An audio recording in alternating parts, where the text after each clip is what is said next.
میں ہوں ڈاکٹر سجاد بخاری اور آج بات کریں گے جنگ عظیم دوئم یعنی سیکنڈ ورلڈ وار میں 80th جو سالگرہ ہے اس کی یاد میں شاندار فوجی پریڈ کا انعقاد کیا گیا۔ چائنا جو اس وقت دنیا کی ایک ابھرتی ہوئی معیشت ہے اور بیلٹ اینڈ روڈ انیشیٹو کے بعد، روڈ کنیکٹیویٹی کے بعد ایک معاشی انقلاب برپا کرنے کے لیے شی جن پنگ اپنی تمام تر جو لوازمات ہیں ان کو پورا کر رہے ہیں، اور اس وقت ہم یہ دیکھ رہے ہیں کہ پاکستان، روس، ایران، آذربائیجان، بیلاروس سمیت 26 ملکوں کے سربراہان نے اس میں شرکت کی ہے۔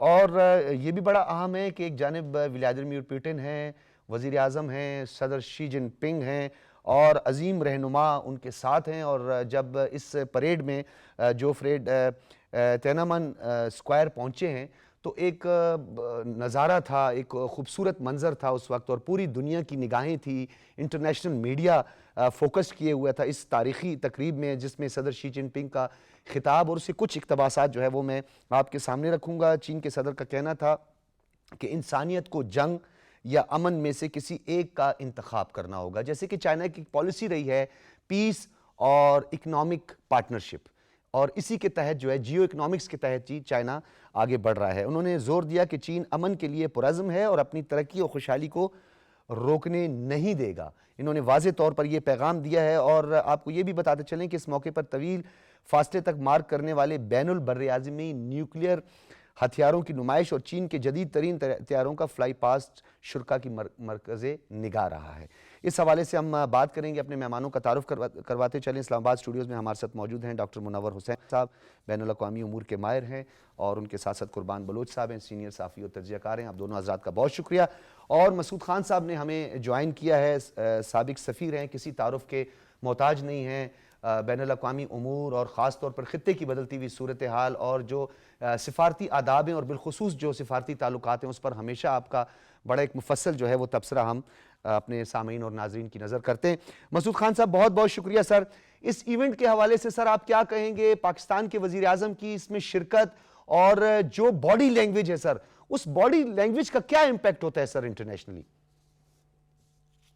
دیکھیے، 3 نکات آپ نے اٹھائے ہیں۔ سب سے پہلے میں یہ کہوں گا کہ یہ جو دوسرے جنگ عظیم کے خاتمے کی 80ویں سالگرہ ہے، اور اس کی وجہ یہ ہے، اس کی اہمیت یہ ہے، 3 ستمبر کی اہمیت یہ ہے کہ اس دن جاپان نے ہتھیار ڈالے تھے اور جاپان کی اور چین کی جنگ ہو رہی تھی، تو اسی دن چین نے بھی جاپان کو شکست دی تھی، اور چین کے ساتھ جاپان کی یہ جنگ کئی برسوں تک جاری رہی۔ اس کا آغاز 1939 سے تھوڑا پہلے ہو گیا تھا۔ تو ایک تو چین نے یہ جنگ جیتی، اور اس وقت جو ہے مختلف حکومت تھی، وہ KMT کی حکومت تھی، ان کی نیشنلسٹ حکومت تھی، اور جو کمیونسٹ پارٹی ہے جو اس وقت حکمران ہے، یہ کچھ عرصے بعد آئی تھی، کیونکہ آپ کو پتہ ہے کہ یہ 1949 میں آئی تھی۔ اور دوسرا یہ ہے کہ جاپان جو تھا، جو اس وقت ایکسس پاورز تھی، یعنی ایک طرف ایلائز تھے، یہ مغربی قوتیں تھیں، اور دوسری طرف جو ایکسس تھے جو ان کی مخالفت کر رہے تھے، اس صف میں کھڑا تھا، اس کو شکست دی چین نے، اور اس وجہ سے چین نے 10 سال پہلے یہ ایک قسم کا یہ جو ہے سیلیبریشن کی تھی۔ اس مرتبہ پھر 80ویں اس کی جو سیلیبریشن ہو رہی ہے، تو یہ مجموعی طور پر دیکھیں تو چین کا یہ اعلان ہے کہ جناب ہم جنگ کی صلاحیت رکھتے ہیں، اور اس کا انہوں نے مظاہرہ کیا بھرپور، جس کا آپ نے بھی ذکر کیا ہے کہ انہوں نے جو ہے سخت لیزر ویپنز کا ذکر کیا، انٹر کانٹیننٹل بیلسٹک میسائلز کی پریڈ ہوئی وہاں، بہت ہی طاقتور طیارے جو تھے فائٹر جیٹس، ان کی پروازیں ہوئیں، اور اس کے بعد انہوں نے جائنٹ جو ہے ڈرونز، انڈر واٹر ڈرونز جو ہے ان کا مظاہرہ کیا، اور ایک لمبی فہرست ہے جس میں انہوں نے بتایا کہ اس وقت ان کے پاس ایسی صلاحیت ہے کہ وہ بری، بحری اور فضائی حدود میں ہر قسم کی جارحیت کا مقابلہ کر سکتے ہیں، اور ان کے دائیں بائیں کھڑے تھے، یعنی ان کے حلیف جو صدر پوٹن ہیں، اور اس کے ساتھ جو ہے نارتھ کوریا کے جو سپریم لیڈر ہیں، یہ سارے کے سارے کھڑے تھے۔ تو اور دوسرا یہ کہ الفاظ کا چناؤ بہت مناسب اور متناسب تھا. یہ کہا گیا کہ ہم جنگ نہیں چاہتے، لیکن اگر جنگ مسلط کی گئی تو ہم اس میں مقابلہ کر اچھا سکیں سر، گے. مجھے مسعود خان صاحب، آپ نے یہی ابھی خود بھی کہا کہ 3 لیڈران جو ہے وہ بڑے واضح طور پر ہمیں نظر آئے، اور ان جو ہے شی جن پنگ اور کم جون جو تھے وہ بھی وہاں پر موجود تھے. تو سر یہ مجھے بتائیں کہ یہ کیا ایک میسج دیا گیا ہے؟ دوسری جانب اس شاندار پریڈ میں بھارتی وزیر اعظم کو مدعو نہیں کیا گیا. کیا واقعی خطے کی جو موجودہ سیاسی صورتحال ہے یہ اس کی عکاسی ہے؟ دیکھیے، بھارت دوگلی پالیسی اختیار کرتا ہے سفارتکاری میں. وہ امریکہ سے بھی کچھ رعایتیں چاہتا ہے، کیونکہ اس کے اوپر بہت تعدیبی محصولات لگا دیے گئے ہیں برآمدات کے سلسلے میں. تو وہ چاہتا ہوگا کہ وہاں کوئی چھوٹ ملے. ضروری نہیں کہ اسے دعوت نہ دی گئی ہو. تمام جو ایس سی او کے سربراہان تھے ان کو دعوت دی گئی ہے، وہ دعوت ان کو بھی گئی ہوگی. وہ عمدن جان بوجھ کے وہاں نہیں ٹھہرے ہیں. اور دوسرا یہ ہے کہ وہ یعنی ایک ڈبل سگنل دے رہے ہیں، ملٹیپل سگنلز دے رہے ہیں. ایک طرف یہ کہہ رہے ہیں کہ وہ چین کے ساتھ تعلقات بڑھانا چاہتے ہیں، لیکن دوسری طرف جو ہے امریکہ کے ساتھ، امریکہ میں بھی ڈانٹ ڈپٹ ہو رہی ہے. وہاں آپ نے دیکھا ہوگا کہ ٹروتھ سوشل کے اوپر پریزیڈنٹ ٹرمپ نے جب ان دونوں کو کھڑے ہوئے، ان تینوں کو کھڑے ہوئے دیکھا، میں نریندر مودی کی بات نہیں کر رہا ہوں، میں کر رہا ہوں صدر شی جن پنگ، صدر پوٹن اور ان کے سپریم لیڈر کم کی. تو انہوں نے یہ کہا کہ جی آپ یہ سیلیبریٹ کر رہے ہیں، مبارک ہو، لیکن آپ جو ہے ان کے ساتھ مل کر ہمارے خلاف سازش کر رہے ہیں. تو امریکہ اس پورے کے پورے چیز کو، اس پوری پریڈ کو بڑے غور سے دیکھ رہا ہے، اور ابھرتا ہوا جو نقشہ ہے اسٹریٹجک، اس کو غور سے دیکھ رہا ہے. بھارت اس سے نکلنا چاہتا تھا اچھا مسعود خان کیونکہ صاحب، یہ بتائیے گا کہ ایک اور بڑی اہم انہوں نے سٹیٹمنٹ دی ہے. انہوں نے اس سے نفرت کا اظہار کیا ہے، جنگ اور توسیع پسندانہ سوچ، اور انہوں نے کہا کہ چائنا کبھی بھی توسیع پسندانہ سوچ نہیں رکھتا. تو کیا یہ ایک واضح پیغام جو ہے وہ پوری دنیا کو دیا ہے؟ اور کیا امریکی پریزیڈنٹ اور امریکہ بھی اب اس حوالے سے جو ہے ٹیرف لگانا اور معاشی جو اکنامک وارفیئر ہے اس کی طرف آگے بڑھ رہے ہیں؟ وہ تو واضح ہے. امریکہ اب تک جو ہے دوسری جنگ عظیم سے لے کر اب تک جو ہے یک طرفہ فیصلے کرتا رہا ہے. اسے یونیلیٹرلزم کہا جاتا ہے، کیونکہ جب سرد جنگ ختم ہوئی تو اس کے بعد جو ہے امریکہ سول سپر پاور بن گیا تھا. تو عام طور پہ وہ اپنے آپ کو جو قوانین اس نے خود بھی وضع کیے تھے یا کروائے تھے، ان سے اپنے آپ کو بالاتر سمجھتا تھا. تو لیکن چین جو ہے وہ اب ملٹی لیٹرلزم، ڈپلومیسی کی ایڈوکیسی کر رہا ہے. وہ یہ کہہ رہے ہیں کہ جناب ہمیں مل کے بین الاقوامی سطح پہ فیصلے کرنے چاہیے. اقوام متحدہ ہو، ورلڈ ٹریڈ آرگنائزیشن ہو، یا اور جو مالیاتی ادارے ہوں. جبکہ امریکہ چاہتا ہے کہ جو امریکہ کی منفعت کرے. اس میں انہوں نے اپنے حلیفوں کو بھی معاف نہیں کیا. مثال کے طور پر مغربی یورپ میں جو یورپین یونین ہے اسے معاف نہیں کیا. میکسیکو اور کینیڈا جو ان کے قریب ترین ہمسائے اور حلیف ہیں ان کو بھی معاف نہیں کیا. کچھ جو ہے سجدہ ریز ہو گئے ممالک، کچھ جو ہے وہ صدر ٹرمپ کے سامنے کھڑے ہو گئے. چین کا اصل میں پیغام دو ہیں. ایک تو ہے بین الاقوامی نظام کے حوالے سے، دوسرا ہے اس کی اپنی سالمیت کے حوالے سے اور اس کی عسکری استعداد کے حوالے سے. پیغام واضح طور پر گیا ہے. اور تیسرا پیغام جو ہے ان دونوں میں چھپا ہوا ہے کہ وہ بھی دنیا کی قیادت کے لیے اب تیار ہو گیا ہے. یعنی چین ہمیشہ یہ کہا کرتا تھا، جب یہ کہا کرتا تھا، میں جب وہاں سفیر ہوتا تھا تو چین کو کہا جاتا تھا کہ G2، یعنی group of two, America and China. تو وہ ہمیشہ جو ہے اس سے پہلے تو ہی کرتا تھا اور کہتا تھا کہ نہیں جی، ہم ٹھیک. تو ابھی بہت ترقی پذیر ملک ہیں اور ہمیں بہت سی منزلیں طے کرنی ہیں. لیکن جو ایس سی او سمٹ اور اس کے بعد یہ پریڈ ہوئی ہے، اس میں پیغام گیا ہے کہ ہم دنیا کی قیادت کے لیے تیار ہیں. تیار ہیں. بلکہ یہ ٹھیک ہے مسعود خان صاحب، آپ کا بہت شکریہ، ہمارے ساتھ موجود تھے. آپ کی جو ماہرانہ خاص طور پہ آپ کا تبصرہ تھا اس کو آگے بڑھاتے ہیں. اور ڈاکٹر منور حسین صاحب اسلام آباد اسٹوڈیوز میں موجود ہیں. آپ کی طرف بڑھتے ہیں. سر یہ بتائیے گا کہ 3 نکات کا ذکر کیا مسعود صاحب نے. ایک تو انہوں نے بین الاقوامی نظام، اپنی جو ساورینٹی ہے، اور اس کے ساتھ ساتھ انہوں نے جو ہے اپنی ملٹری جو کیپیسٹی ہے اس کا اظہار کے ساتھ ساتھ انہوں نے قیادت کی بات کی ہے، دنیا کو لیڈ کرنے کی بات کی ہے. تو اس کے محرکات کیا ریجنل کنیکٹیوٹی ہے، بیلٹ اینڈ روڈ ہے، یا چائنا کی جو اکنامک پالیسیز ہیں پوری دنیا کے لیے وہ ہے اس میں کار فرما؟ جی پہلے تو بہت شکریہ، آپ نے اپنے شو کے اندر مدعو کیا. ڈاکٹر صاحب بات یہ ہے کہ یالدہ حکیم جو اسکائی نیوز کی ہوسٹ ہیں، اور آپ کو یاد ہوگا انڈیا پاکستان کے چپکلش کے دوران اس کا ٹلٹ تھا انڈیا کی طرف، ان کو پروفیسر وکٹر گاؤ نے انٹرویو دیا اور انہوں نے 3 بڑے مقاصد بتائے. ایک مقصد انہوں نے یہ بتایا کہ ہم اپنی ملٹری سٹرینتھ کو شو کیس کرنا چاہتے ہیں کہ ہمارے پاس کٹنگ ایج ٹیکنالوجی موجود ہے، جس کا ذکر ایمبیسڈر صاحب نے بڑی وضاحت کے ساتھ دیا. میں اس کی ڈیٹیل میں نہیں جانا چاہتا. دوسرا انہوں نے کہا انڈرلائنگ میسج از پیس.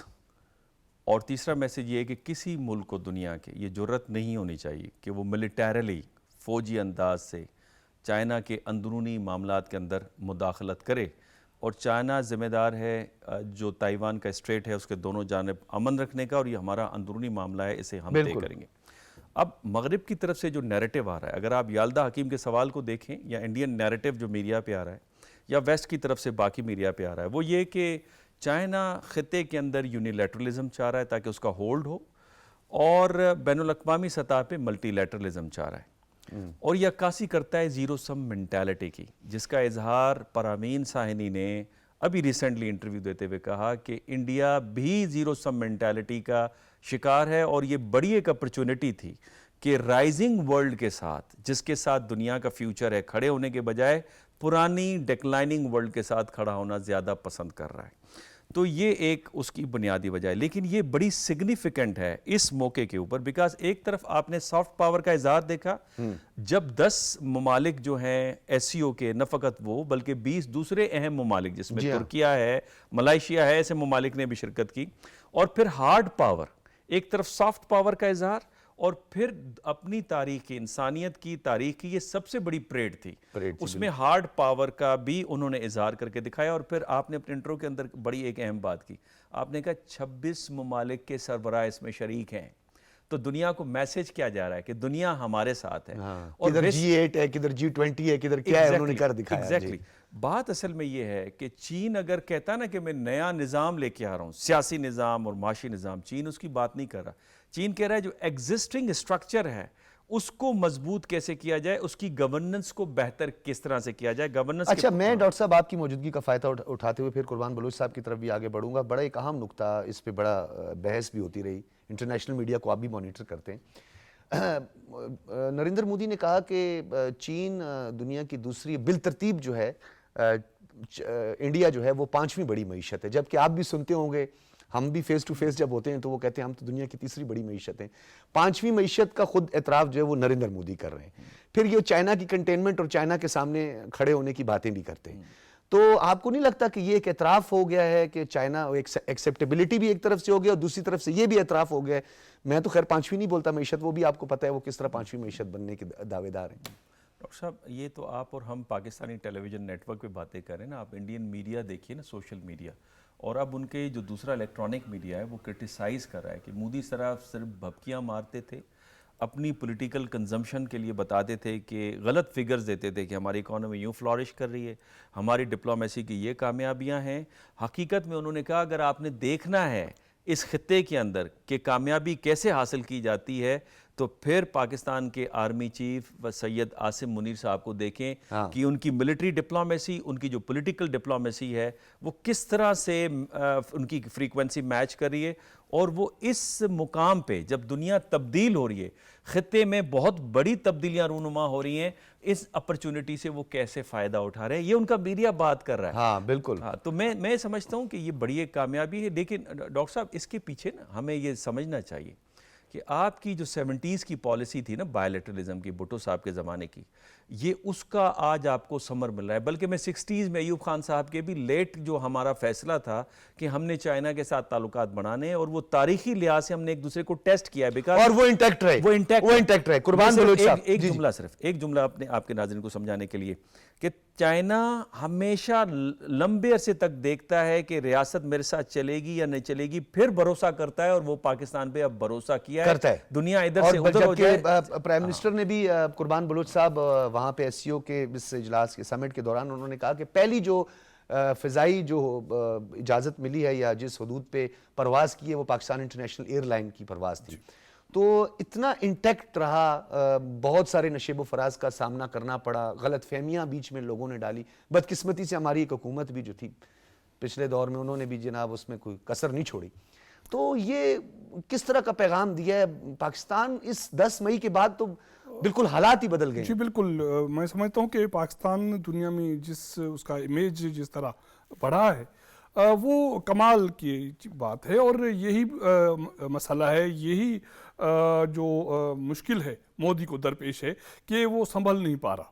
وہ اس سی او کی کانفرنس میں اس کی شرکت، اس کے بعد وہ جاتے ہوئے واپسی میں اس کی باڈی لینگویج، اور اس سی او میں وزیر اعظم شہباز شریف کا خطاب، اور اس سارے شواہد ثبوت کے ساتھ کہ بھارت پاکستان کے حوالے سے کیا کر رہا ہے، دہشت گردی، جعفر ایکسپریس، خوزدار سانحہ، باقی یہ چیزیں دنیا بھر کے سربراہان کے سامنے بات کرنا اور شواہد کے ساتھ بات کرنا، یہ کوئی کم بات نہیں ہے. اور اس کا کوئی جواب مودی کے پاس نہیں تھا. آپ نے کہا یہ کہنا کہ وہ کیوں نہیں تھے، وہ مدعو تھے نہیں تھے. اب بات یہ ہے کہ کیا مودی اس قابل ہیں کہ وہ اس فورم پر، اس طرح کے فورم پر کھڑے ہو کر دنیا کا سامنا کر سکے، یا کم سے کم پاکستان میں تو جے شنکر یہاں سے بھی یوں ہی نکل گئے. جی بالکل ایگزیکٹلی سیم وہاں پہ جو ہے آج جو تقریب تھی اس میں وزیر اعظم شہباز شریف کی شرکت جو ہے اس کو میڈیا کہتی ہے کہ دبنگ انٹری ہے اس کی. جی ہاں، کہ دنیا کے پاس کے ساتھ لیڈران جو ہیں جی ان میں وزیر اعظم شہباز شریف کا موجود ہونا اور صدر شی کا جو پیغام ہے، میں سمجھتا ہوں کہ تین اہم نکات ہیں. اس نے دفاعی پاور کا شو کیا، اس نے دوستوں کے پاور کا شو کیا کہ دنیا میں کتنے دوست میرے ساتھ کھڑے ہیں، اپنی صف کا بتایا کہ ہماری یہ صف بندی ہے. ایگزیکٹلی. اور اس کے ساتھ ساتھ انہوں نے اقوام متحدہ کو جو ایک پیغام دیا، میں اس سارے اس کے خطاب میں میں سمجھتا ہوں کہ اقوام متحدہ کے لیے سوچنے کا عمل ہے، سوچنے کی بات ہے. یہ بات وزیر اعظم شہباز شریف آلموسٹ اسی طرح کی کر چکے ہیں کہ اقوام متحدہ کو اپنے پالیسیز کے حوالے سے، دنیا میں جو امن کے حوالے سے اپنا کردار اس کو ریویو کرنا چاہیے. آج صدر نے یہی بات کی کہ اقوام متحدہ ایسے اقدامات کرے کہ دنیا کو کسی اور عالمی جنگ کی طرف نہ جانا پڑے. تو یہ ساری چیزیں میں سمجھتا ہوں کہ بہت سارے میسیج ہیں واضح، کلیئر، اور دوستی کے حوالے سے، دفاع کے حوالے سے، خطے کی، دنیا کی ترقی کے حوالے سے، اور یہ کہنا کہ دو راہ پہ دنیا کھڑی ہے. ایگزیکٹلی. اگر آپ فلسطین کی صورتحال دیکھیں، آپ مقبوضہ کشمیر کی صورتحال دیکھیں. آپ کو نہیں لگتا قربان بلوچ صاحب اس سمٹ سے پہلے بھی اور اس سمٹ کے بعد اب بہت واضح ہو چکے کہ بدترین سفارتی تنہائی کا شکار ہو گیا؟ بدترین ہونا ہے نا ڈاکٹر، ہونا ہے نا. آپ دیکھیں نا، جس طرح آپ نے دنیا کے ساتھ دھوکے کیے، آپ نے ڈرامے کیے، آپ دنیا کو مس گائیڈ کیا، وہ چیزیں جب کھلیں گی کسی بھی کردار کی، وہ مودی ہو، وہ بھارت، کوئی اور اس کے سربراہ ہوں، تو دنیا دیکھیں نا، اب کوئی چیز ڈھکی چھپی نہیں ہے. آپ کسی کو بھی بہکا نہیں سکتے، آپ غلط فہمی کا شکار نہیں بنا سکتے لمبے عرصے تک. یہی بات ہے. تو میں نے یہی بات کی کہ ایس سی او میں اگر جس وقت میں کل پرسوں بھی میں نے کسی پروگرام یہ بات کی، جب وزیر اعظم شہباز شریف خطاب کر رہے تھے، وہ دہشت گردی کے حوالے سے بات کر رہے تھے، وہ خطے میں امن کے حوالے سے بات کر رہے تھے، وہ پاکستان کے کردار کے بات کر رہے تھے، تو جو وہاں کیمرہ مین موجود تھا وہ وزیر اعظم شہباز سے جب ڈی فوکس ہو رہے تھے تو وہ مودی پہ فوکس ہو رہے تھے، اور اس وقت مودی کی جو باڈی لینگویج ہے، اس کا تاثرات تھے، وہ دیکھنے کے قابل تھے. ڈاکٹر صاحب تو یہ ساری چیزیں. اچھا ڈاکٹر صاحب سے بھی میں اسی حوالے سے بات کرنا چاہوں گا. ڈاکٹر صاحب دنیا میں بڑی تیزی سے صف بندیاں ہوئی، مختلف فارمیشنز آپ کے سامنے آئی، اوکس اسکواڈ بنا، G20 G8 سمٹس، آپ سب ہوتے رہتے ہیں. آپ کو نہیں لگتا کہ اب بھلے اناؤنسمنٹ نہ ہو لیکن حالات کے تناظر اور عصر حاضر کا تقاضا جو ہے اس کو دیکھتے ہوئے ایک صف بندی جو ہے وہ نظر آئی ہے آپ کو اوورآل؟ نہیں ڈاکٹر صاحب، یہ ویسٹرن نیریٹو ہے، ان کا بیانیہ ہے، ہمارا بیانیہ نہیں ہے. دیکھیں سمجھیں یہ کہ اگر چائنا ایک الگ سیاسی اور معاشی نظام لے آتا، کیپٹلزم کو رد کرتا، گلوبلائزیشن کے پروسیس کو ریورس کرتا، اقوام متحدہ کی جگہ کوئی اور انٹرنیشنل باڈی لے آتا، تو پھر تو سمجھ آتی تھی کہ ایک نئے نظریے کے ساتھ، جیسے برکس ہے، جیسے اس کے علاوہ ہمارا سارک ہے، ایس سی او ہے، وہ کہ یہ ایک ڈیولپمنٹ اس کے لیے. اس کی وجہ بتاتا ہوں. دیکھیں ایس سی او کے اجلاس میں یونائٹڈ نیشن کے سیکرٹری جنرل صاحب کو مدعو کرنا، اس میں انٹرنیشنل لاء کی بات کرنا، انٹرنیشنل رجیم کی حمایت کرنا، اس کا مطلب یہ کہ چائنا یہ چاہتا ہے کہ اچھی گورننس ہو موجودہ اسٹرکچر کے اندر، اور اس میں انہوں نے اس کے 5 پوائنٹ بڑے واضح کیے. دوسرا یہ کہ وہ ایک کلیئر کٹ میسج دینا چاہتے ہیں کہ وی آر ود دا پیس، اور ہمارا کوئی نہیں ہے، بلکہ اب ویسٹرن ورلڈ انہوں نے اپنی ایکسپینشن کا واضح طور پر بتا دی کہ ہمارے کوئی ارادے نہیں ہے. یہی میں آپ کو بتا رہا ہوں. جان میر شائمر کا جو بنیادی آرگومنٹ ہے نا کہ جب آپ کی ویلتھ بڑھ جاتی ہے، پاپولیشن بڑھ جاتی ہے، تو آپ ایک اسٹرانگ ملٹری لے آتے ہیں اور اپنا ایریا آف انفلوئنس کریٹ کرتے ہیں، جس طرح ویسٹرن ہیمسفیئر امریکہ نے کیا اور اس کا اظہار 1823 میں مونرو ڈاکٹرائن کے مطابق کیا. چائنا کہتا ہے ہمارے ایسے کوئی انٹینشن نہیں ہے. یہ نیریٹو انڈیا اور ویسٹ کا ہے کہ چائنا یہاں پہ ایریا آف انفلوئنس قائم کرنا چاہتا ہے، ڈاکٹر صاحب لیکن مجھے بریک کا کہا جا رہا ہے اور ناظرین جب بریک سے واپس آئیں گے جو ہمارے دریاؤں کی صورتحال ہے اور جو فلیش فلڈ ہے اور ہیوی رین فال اس میں کلاؤڈ بسٹ وغیرہ بھی شامل ہے، مجموعی صورتحال پر بات کریں گے ایک بریک کے بعد. 2022 ہو یا 2025 ہو، کلائمیٹ چینج کی وجہ سے پاکستان بدترین سیلابی صورتحال کا سامنا کر رہا ہے، جس میں ہماری کچھ انتظامی غفلت بھی ہے جسے ڈھکے چھپے الفاظ میں کہنے کی ضرورت نہیں ہے، نہ ہی لگی لپٹی بات کرنی چاہیے. اور اس کے بعد پھر ہم نے کلاؤڈ بسٹ دیکھا، یہ بھی ہمارے لیے ایک بہت زیادہ پینفل، اور پھر ہیوی رین فال، فلیش فلڈ. اس وقت جو ہمارے دریاؤں کی صورتحال ہے اور پی ڈی ایم اے کی کچھ جو اس وقت اعداد و شمار ہے وہ آپ کے سامنے رکھتے ہیں کہ پنجاب کے 3300 سے زائد موضع جات اور مجموعی طور پر 33,63,000 سے زائد لوگ متاثر ہوئے ہیں. سیلاب میں پھنسے ہوئے 12,92,000 افراد کو بروقت محفوظ مقامات پر منتقل کیا جا چکا ہے. ایک طرف جو ہماری ڈیزاسٹر مینجمنٹ اتھارٹی ہے، دوسری جانب جو ہماری ضلعی جو انتظامیہ ہے وہ بھی کافی متحرک دکھائی دیتی ہے پنجاب میں. اسی حوالے سے عثمان طاہر جفا صاحب ہمارے ساتھ موجود ہیں، ڈپٹی کمشنر مظفر گڑھ. آج وزیر اعلیٰ پنجاب جو ہیں وہ وہاں پہ موجود تھی، عمومی جو صورتحال تھی اس کا انہوں نے جائزہ لیا، بچوں کے ساتھ وہ موجود رہی، بچوں کو انہوں نے گفٹس دیے. عثمان طاہر صاحب بہت شکریہ آپ کا. تھینک یو سر، بہت شکریہ. عثمان طاہر صاحب مجھے تو لگ رہا ہے آپ کے جو بیک ڈراپ ہے یا آپ کے بیک گراؤنڈ میں مجھے کوئی بند نظر آ رہا ہے. بتائیے گا سر کیا انتظامی جو ہے آپ کی کوششیں رہی ہیں، اب تک کیا کامیابیاں حاصل کی ہیں اور مجموعی صورتحال کیا ہے سر مظفر گڑھ کی؟ مجموعی مظفر گڑھ کی جو صورتحال ہے وہ یہ ہے کہ جی 139 ہمارے موضع جات ہیں جو اس میں افیکٹ ہو رہے ہیں. جیسے آپ نے انٹرو میں بتایا کہ 139 ہمارے ہیں پنجاب میں سے، اس کے جس کے اندر ہماری 1,76,000 کی پاپولیشن ہے جو اس سے افیکٹ ہو رہی ہے. اس وقت میں کھڑا ہوا ہوں دریائے چناب کے بند کے اوپر. محترمہ مریم نواز شریف صاحبہ کی جیسے ڈائریکشن ہے کہ ہر بندہ فیلڈ میں ہو، ہر بندے نے ہر ایک بندے تک پہنچنا ہے جو فلڈ افیکٹی ہے. لہذا میں اور ڈی پی او مظفر گڑھ دونوں اس وقت ہم چناب کے بالکل بند کے اوپر ہیں. یہ پیچھے آپ کو سارا ریور نظر آ رہا ہے، ہمارے چاروں سائڈ کے اوپر جہاں آپ دیکھتے ہیں تو یہ بیک گراؤنڈ کے اوپر آپ کو بالکل ریور راوی جو ہے وہ بھی اب اس کے اندر آ کے مل چکا ہے. اور اس وقت یہاں سے ہمارے ہاں 4,31,000 کا ریلا گزر رہا ہے. میرے کیمرے کا اتنا زوم تو نہیں ہوگا لیکن پیچھے اگر میں آپ کو دکھاؤں تو تقریباً کوئی 7 سے 8 کلومیٹر جہاں تک نظر جاتی ہے وہاں تک دریا جو ہے اس سائڈ پہ بہ رہا ہے. 22 ریلیف کیمپس جو ہیں وہ ہم نے یہاں پہ لگا رکھے ہیں. 24/7 وہاں پہ مانیٹرنگ کی جا رہی ہے پولیس ڈپارٹمنٹ کی طرف سے بھی، باقی بھی ضلع کی جتنی انتظامیہ ہے وہ اسی کام میں لگی ہوئی ہے. اچھا عثمان طاہر صاحب لوگ جو ہیں وہ اس وقت تک میرے پاس فلڈ کیمپس میں ہیں. جی اچھا عثمان طاہر صاحب یہ بتائیں 4,31,000 کیوسک کا اس ریلا جو آپ جس کا ذکر کر رہے ہیں، ماضی میں کب اس طرح کا جو ہے صورتحال پیدا ہوئی ہے؟ کیا پہلے بھی ایسا ہوا ہے اتنا زیادہ بڑا ریلا؟ یہ جی جتنے پچھلے ریکارڈز ہیں نا سارے فی الحال تک یہ بریک ہو رہے ہیں کہ یہ سپر فلڈ نہیں ہے، یہ ایکسیپشنلی ہائی فلڈ ہے. جی 5,50,000 کا ریلا جو ہے وہ نیچے چلا تھا تریمو سے، جو اس وقت 4,31,000 یعنی 5,50 کے بعد 4,31 ہمارے پاس ہے.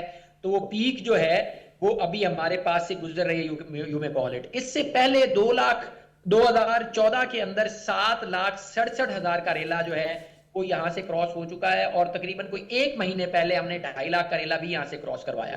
اس وقت جو صورتحال ہے وہ یہ ہے کہ راوی جو ہے وہ ہم بھی ہمارے ہاں اس کے اندر جا کے آ کے جب دوبارہ ایڈ آن ہوگا تو یہ 5 لاکھ تک بھی جو کوانٹٹی ہے وہ ہمارے ہاں جا سکتی ہے. آگے ہماری میٹنگ جو ہے وہ چل رہی ہے کہ ہماری بندوں کی صورتحال کیا ہے. فی الحال تک الحمدللہ ہمارے بند جو ہیں وہ پروٹیکٹڈ ہے. پوری جو انتظامیہ ہے گورنمنٹ آف پنجاب کی اتنی مشینری ہے وہ محترمہ مریم نواز شریف صاحبہ کی قیادت میں متحرک ہے. اچھا مجھے عثمان طاہر صاحب یہ بتائیے گا، جی عثمان طاہر صاحب مجھے یہ بتائیے گا کہ بھارت کے حوالے سے جو ہے اطلاعات موصول ہو رہی ہیں کہ اس نے ستلج چناب میں مزید پانی چھوڑ دیا ہے. مرالہ سے 5 لاکھ کیوسک کا بڑا ریلا چناب میں داخل، فلڈ الرٹ جاری ہو گیا ہے. اس حوالے سے کیا انتظامات ہیں؟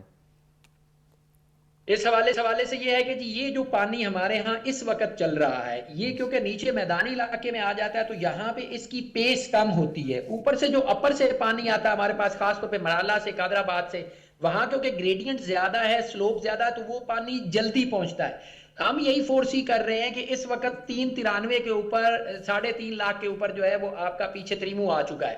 لیکن پچھلا پانی کیونکہ فلڈ پلین ایریا میں کھڑا ہوا ہے جب وہ دریا نیچے آتا ہے تو وہ ریسیڈ ہو کے یہاں پہنچے گا تو ہمیں مرالا قادر آباد دوبارہ چلے گا. ٹھیک ہے. سو وی آر ایکسپیکٹنگ کہ یہ جو ہمارا فلڈ کا فلو ہے یہ تقریباً ہمیں مزید کوئی ایک ہفتہ جو ہے اس کو بھگتانا پڑے گا کیونکہ جیسے واٹر ریسیڈ کی پوزیشن میں آئے گا تو ریسیڈنگ کے ساتھ ہی پیچھے والا ہمیں دوبارہ مل جائے گا. ہماری ٹھیک ہے. میں عثمان طاہر صاحب آپ ہمارے ساتھ ہی رہیں کیونکہ ہمارے نمائندہ خواجہ کلیم جو ہے اس وقت وہاں پہ موجود ہیں اور ملتان کی جو صورتحال ہے ہم اس پر بھی بات کریں گے.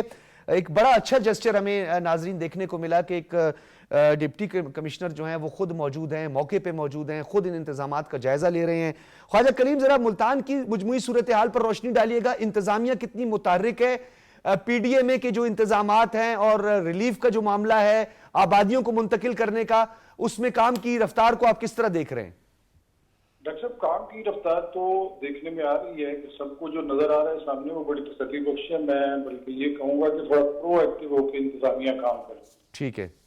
ناظرین کی اطلاع کے لیے میں عرض کر دوں کہ حکومت پنجاب نے انتظامات کی نگرانی اور ان کو مزید بہتر بنانے کے لیے لاہور سیکریٹریٹ سے بھی سینئر افسران کو سیلاب زدہ علاقوں میں جو ہے وہ ڈپیوٹ کیا ہوا ہے اسپیشلی طور پہ.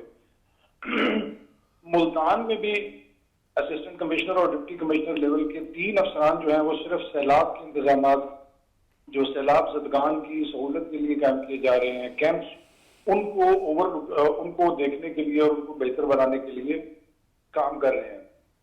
ملتان کا جو علاقہ ہے بند بوسن اس پہ اگر دیکھا جائے تو وہاں پہ تو صورتحال جو ہے وہ وہاں سے پانی گزر رہا ہے دلی کے ساتھ ہی شہر سے باہر علاقہ ہے بوسن روڈ کے آخر میں.